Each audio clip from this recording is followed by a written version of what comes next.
We are in conversation with keynote speaker, DJ, quadruple amputee Tom Nash, and he's been telling us how he got into a music career. He got back into playing the guitar, having become that quadruple amputee, and then just randomly fell into DJing. Well, not really randomly. Him and his friends started this kind of club night.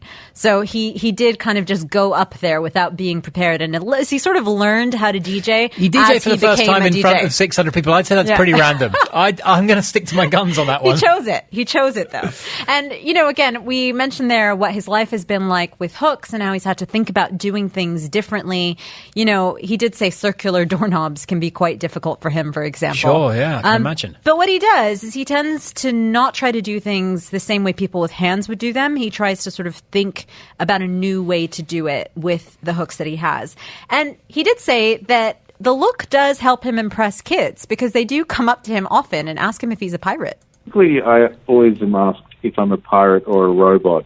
I think I get pirate more just because of the hooks. And I love the fact that I have these two prosthetic legs that they can't see.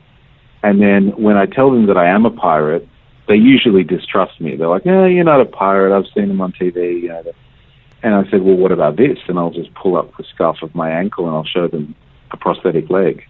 And that just seals the deal.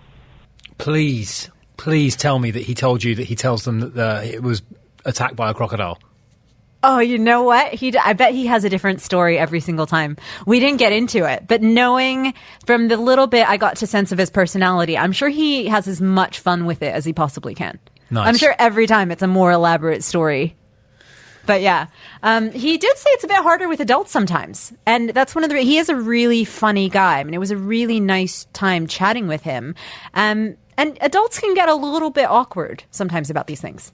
I've, always really enjoyed humor as a mechanism, particularly communicating with people. I mean, I'm in a unique position of kind of having to level the playing field with people a lot of the time because they might be apprehensive about how they speak to me or offending me or something like that.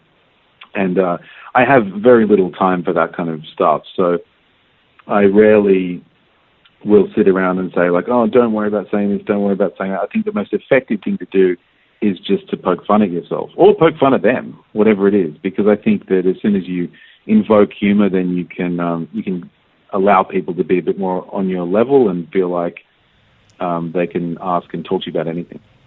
When are we going to get past that as a society, if ever?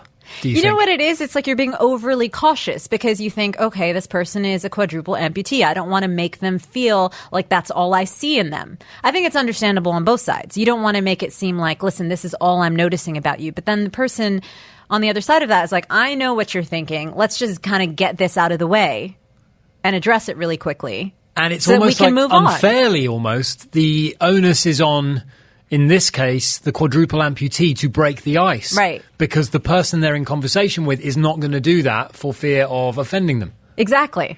But it's kind of a difficult thing. Like if you met Tom and he was just sort of passing through, he's like, "Hey, listen, I listened to the show, came up to shake your hand," you wouldn't address it. Of course you wouldn't. No, of course not. Yeah. So, I mean, it's one of those things where because he is so funny, he's found a way to just kind of put everyone at ease, which is great. I did ask, of course, though, what he's learned through all of this, because he is a motivational speaker at this point. He does give speeches about his experiences and what the takeaways have been. You never know what you're capable of until you're truly tested. And I guess what that means is most people would be apprehensive or fearful about something until they're forced to be in a situation where they can sort of, garrison this courage or even ability to do things that they never thought they were able to do. So I think sometimes a great piece of advice would just be throw yourself in the deep end with something. If you don't think you're any good at it, hey, you might not be good at it, but wouldn't you rather know? Throw yourself in the deep end. I mean, as I was talking before about things that I learned in rehab hospital, and I also met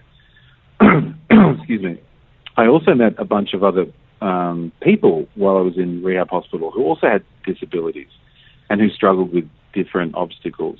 And the thing that I learned about them through one way or another was about how each person can have something great to offer, and it's kind of easier to identify that once they're put under pressure. And I guess before this, I almost felt as though I was just going through the motions in my life rather than commanding its direction. And I think a lot of people that I speak with feel like that today as well. What a nice bloke. Yeah, he really was. I mean, that's such a common sensation. Going through life, going through the motions, not really knowing where you're going. And he's basically saying through adversity that it kind of helped give him focus. It gave him something to overcome. And I think I've been watching a lot of content lately of people talking about how this current time that we're going through is enabling people to maybe just take a step back from that very process of going through the motions. Maybe evaluate a little bit more, maybe introspect a little bit more, maybe, confront some of the issues that maybe that they were just going through the motions with, if that makes sense. So perhaps this is a timely interview to play out with Tom because, I think the opportunity is there for us all to quieten down a little bit and have a think about things. Exactly. We're all going to be at home for like 2 weeks. Take a moment to just let go of all the anxiety, all of the issues, all the fear. Just kind of be one with yourself. I'll see you in 6 months, Sonal. Yeah. I'll be on a mountain somewhere Tom meditating. Nash, fantastic to have Tom on the show.